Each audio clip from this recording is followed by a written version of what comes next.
What is going on, everybody? It's the France, and we are here for a TLC review for December the 20th, 2020. What did we just see? This show was actually, I think, the best pay-per-view of the year. There was not one terrible or bad match. Even Carmella versus Sasha Banks was decent because Carmella was carried the entire match. I'm going to say that right now. But Sasha Banks was able to carry her to a pretty decent match. Everything else was either great or really, really good. So I will give WWE props to this show. It was the best pay-per-view of 2020. And it is the last pay-per-view of the year. So I would have to say it's a good way to go out with a bang as we're heading into 2021 in about 2 weeks. Now, I want to talk about this from top to bottom, but I have to talk about that ending. The main event was the Firefly Inferno match, and honestly, I thought this is going to be the next chapter in WWE cinematic matches because they love doing these cinematic matches.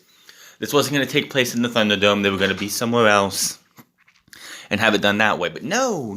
It took place in the Thunderdome. And it started out because usually when you see an Inferno match, well, the previous Inferno matches, including the Ring of Fire match, which wasn't an Inferno match, you had the ring surrounded by these metal beams that had fire shoot up. We didn't have that here because, of course, the LED lights would probably be broken. And then I'm sitting there and I even put it on the poll. I'm like, where's the fire? Well, Wyatt does a pose in the middle of the ring and all the fire shoots up around the barricade. The commentators are gone because their spot is taken up by three places that fire shoots up from. So we had fire not around the ring, but around the arena. It looked badass. We got a pickaxe in here. Bray Wyatt tried to commit murder. We had a axe handle. We had Bray Wyatt doing a path of flames to his chair that Randy Orton was sitting in at the time, but of course Orton got out. And the ending of the match was Bray Wyatt, the Fiend, trying to push Orton into the flames, Orton turning it around and pushing Bray Wyatt into the flames. So he technically wins, hits an RKO in the middle of the ring while the Fiend is on fire. The Fiend, after the RKO, the Fiend just seemed to die. Like, I don't know, the Fiend stopped moving. Randy Orton goes out, gets a gas can, pours it on the Fiend. And I'm thinking, they can't really be thinking about doing this. They're not going to actually have Bray Wyatt be set on fire. He goes out, gets a match, comes in, and I'm thinking, if this is really going to happen, I figured, the lights are going to go out, lights are going to come back on, and the Fiend's going to be gone. That's my thinking. I think any rational person thought that they're not going to actually light the Fiend on fire. They're going to lights out, lights back on, and the Fiend is gone. But no. Randy stands there, takes the match, drops it on the Fiend after he doused him in lighter fluid or gasoline. And the Fiend was set on fire. Randy's outside the ring, and he poses, does his normal pose, and the show went off the air with the Fiend burning up. Holy shit, heck of a way to end WWE's TLC 2020.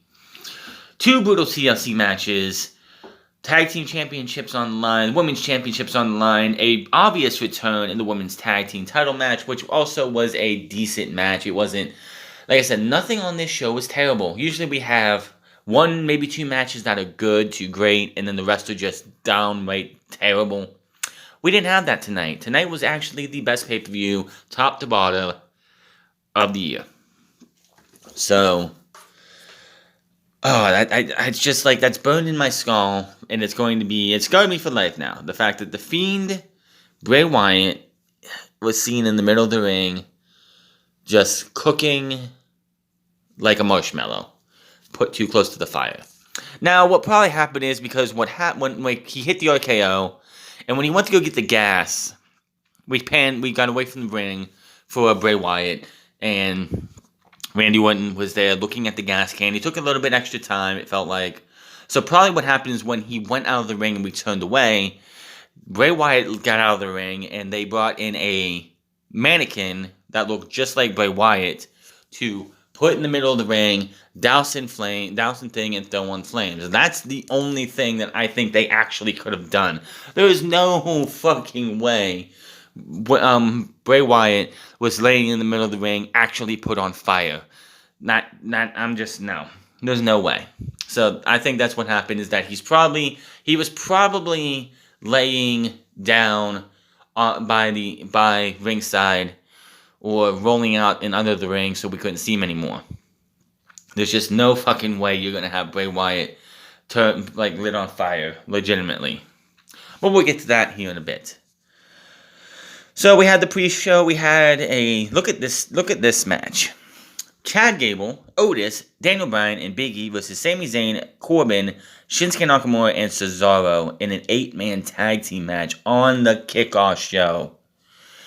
Most of these guys should be battling for championships or feuds on the main show. No, they get relegated to the pre-show. This match I really wasn't paying attention to. All I know is big ending in the middle of the ring onto Bray Wyatt, onto Sami Zayn. 1, 2, 3, and the babyfaces win. Now, it was announced before the main event, or the final match, that because Big E pinned Sami Zayn in the tag team match, this Friday, which is going to be taped on Tuesday, SmackDown will have an Intercontinental Championship match in which Big E will take on Sami Zayn. Does Big E win the championship? I'm going to sit out there and say I give it a 50-50. This one's definitely going to be a coin toss. I could see them giving it to Big E. I could also see them delaying it and holding it out to the Royal Rumble, which was announced for January 31st on the network. So, yeah. Royal Rumble coming to you January 31st. That's 6 weeks from tonight. So I can see them holding that title match off, and the title change, I should say, off until the Royal Rumble. And Sami Zayn gets away somehow, and he keeps dodging Big E, and then Big E eventually gets the championship at the Royal Rumble. Well, I could be also wrong, because remember, 2 years ago, I think it was 2 or 3 years ago, Rusev won the was it Rusev? Yeah, Rusev won the United States Championship on Christmas. So, I'm probably totally fucking wrong, and it is probably going to be Big E winning, because it's a Christmas miracle, it's a Christmas show, and I totally expect a Miracle on 34th Street fight. I'm just saying, I'm calling it now. So, we start off with AJ Styles versus Drew McIntyre for the WWE Championship. And this was a really good match. Now, the big thing in this match is what's going to happen. Is AJ going to win? Will The Miz cash in the Money in the Bank briefcase? Well, after a brutal match between these two, towards getting towards the end of the match, AJ's fight up on the ladder. Orton almost briefly assists with the ladder. AJ stands on the ladder in the ring. He reaches for the table. Here comes Drew. Drew grabs AJ and presses him on the ladder over the top rope and through a table at ringside. AJ lands hard. Drew climbs the ladder in the middle of the ring. The Miz runs down, attacks, powerbombing Drew off the ladder through a table. John Morris is right behind him in the Money in the Bank briefcase. They're cashing it in. It's announced that this is now a triple threat match, and Miz, who has done nothing, starts climbing up the ladder as if he is going to be the big triumphant winner and be the WWE champion. All of a sudden, almost gets in the ring and does pretty much the only physical thing he's done so far.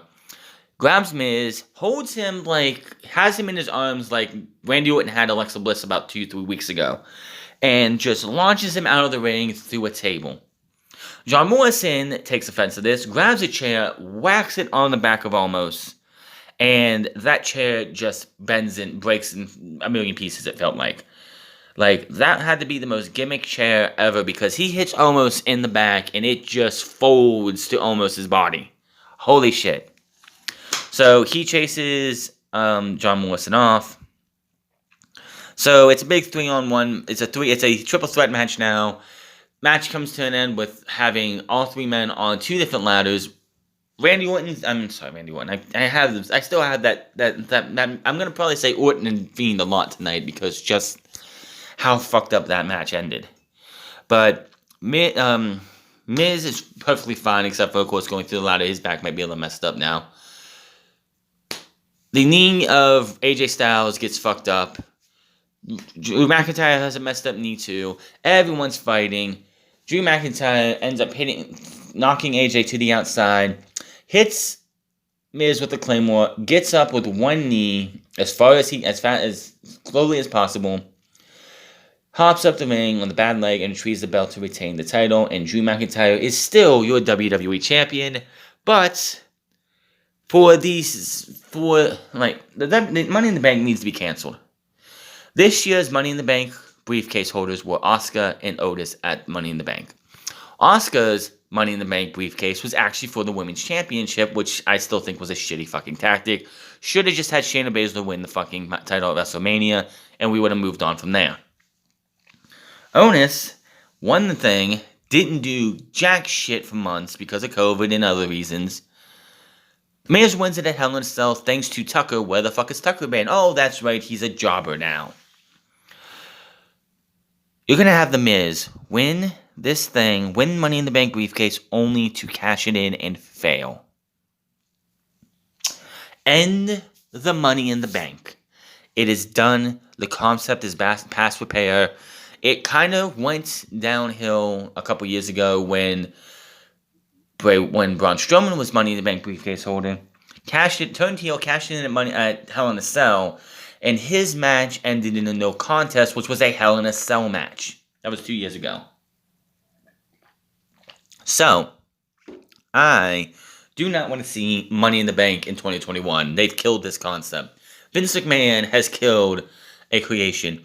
It was Chris Jericho's idea, so I could see why he wants to make the worst of it.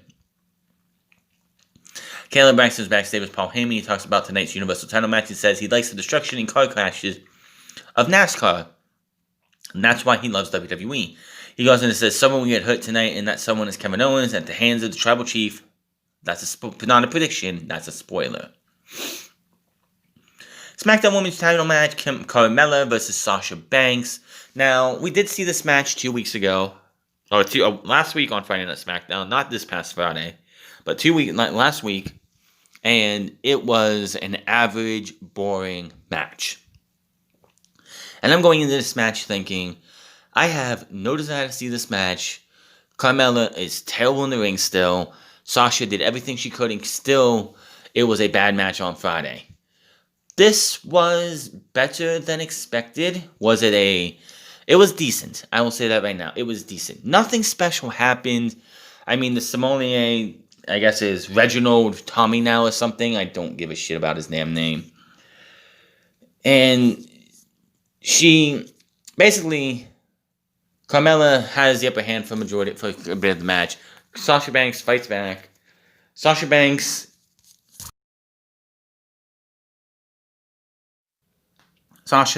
takes a beating in this match, and Carmella does try to fight as best she can.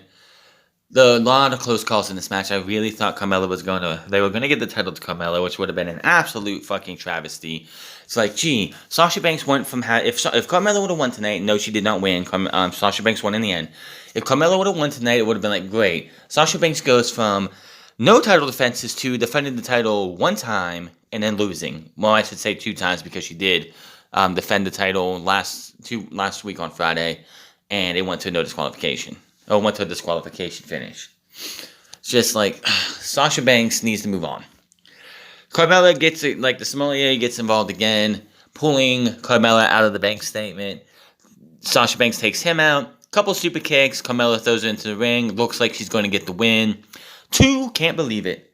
Carmella yells at Banks' face now and starts slapping and pounding on her out of frustration.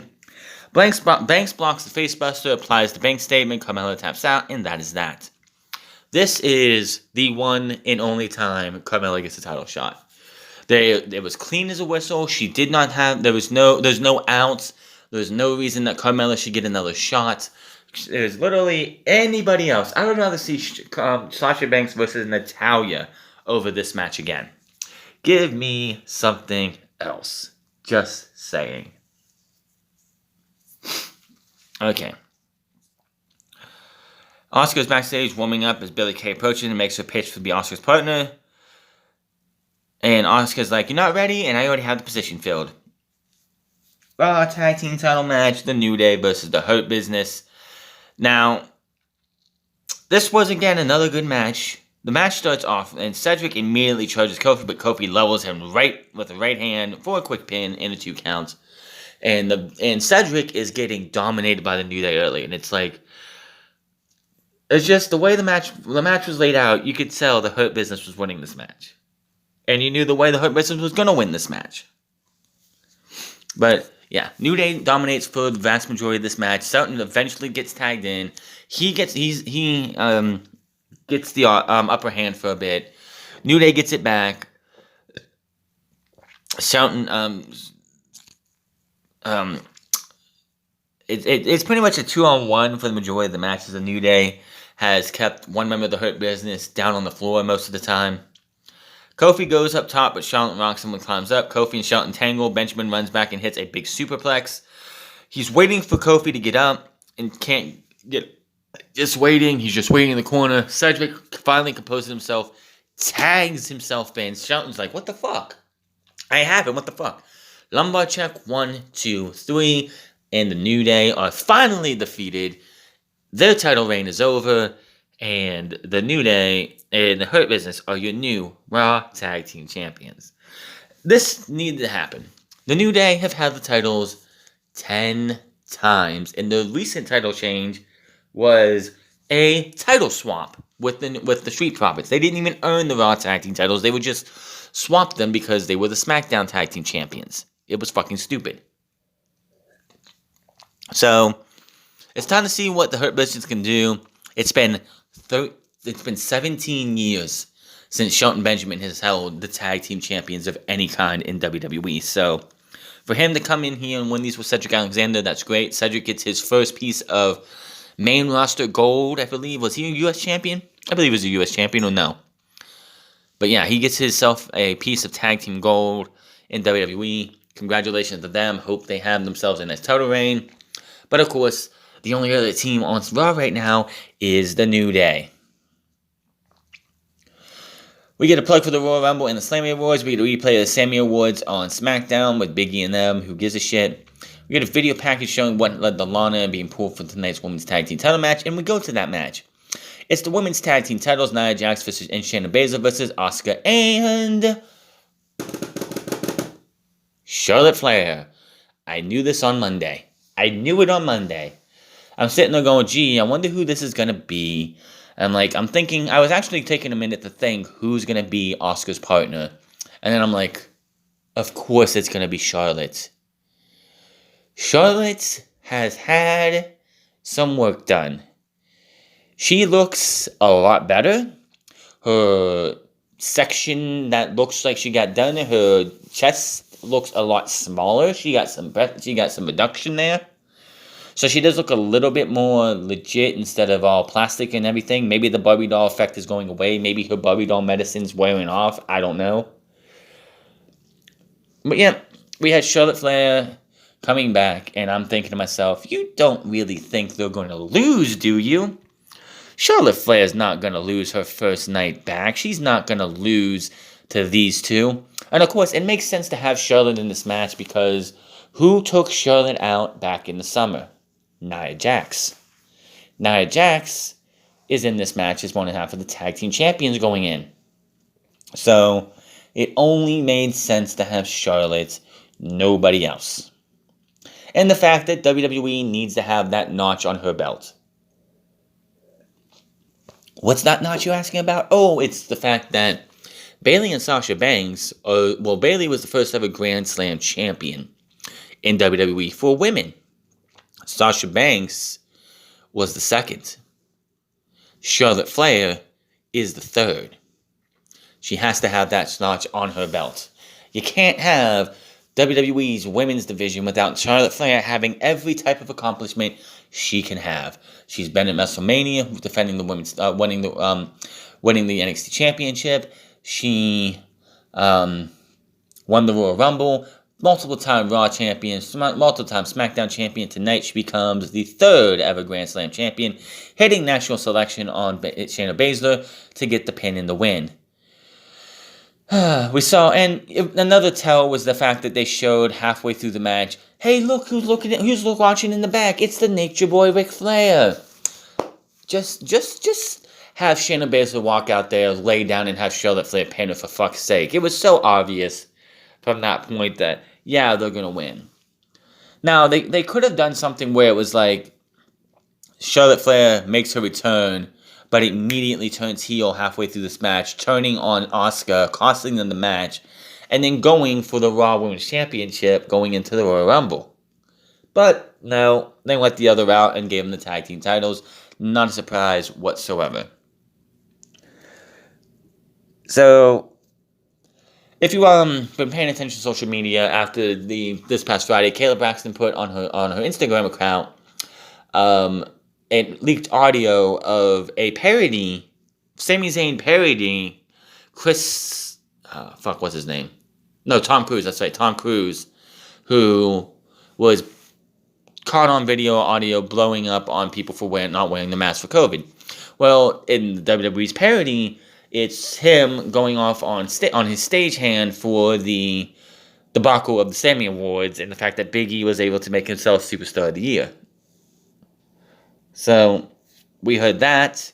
He meets them backstage and wants to point the finger at... He first asked Kayla Braxton earlier, who sent you the audio, because I'll deal with it. And she's like, a journalist never gives out their sources.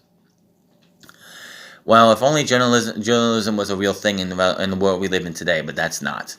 But anyway, he goes up to R-Truth and Big E. He accuses them of one of them of being that guy, but they have a little words back and forth. Big E threatens Sami, promising he will see him very soon.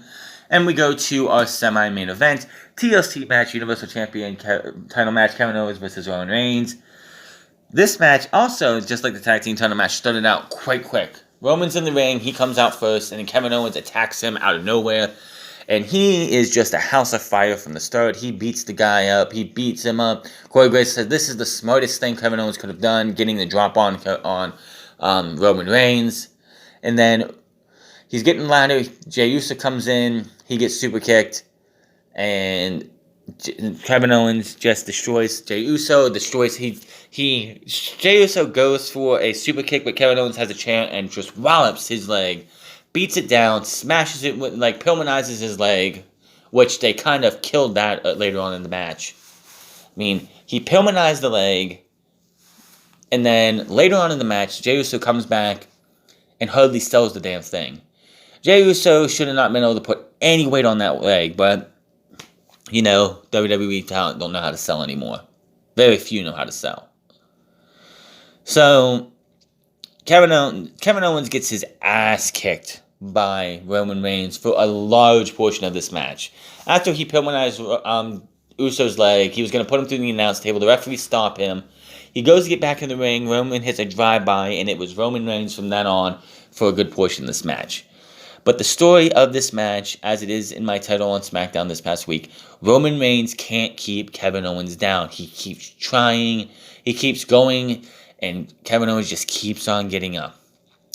There's a portion where Owens is on the outside. Roman goes for a spear, and Kevin Owens moves, and Roman goes right through the barricade. Kevin goes for the title. Roman gets back up, gets back into the ring again, not selling the injuries at all. And it comes down to pretty much Roman Reigns and Jey Uso was way too much for Kevin Owens. Kevin just has his fingers on the title. He's gonna win it. Roman gets back up, punch to the dick, takes him, puts the guillotine choke on him, chokes him out. Owens falls to the mat. Roman slowly pulls the title down dramatically and retains the championship. And it was a hell of a match. So, I don't know what happens with Kevin Owens. I don't know what happens with Roman Reigns. Owens is sitting up on the floor, disappointed. Reigns stands tall, his title. Him and Jay had a embrace in the ring, and that was that.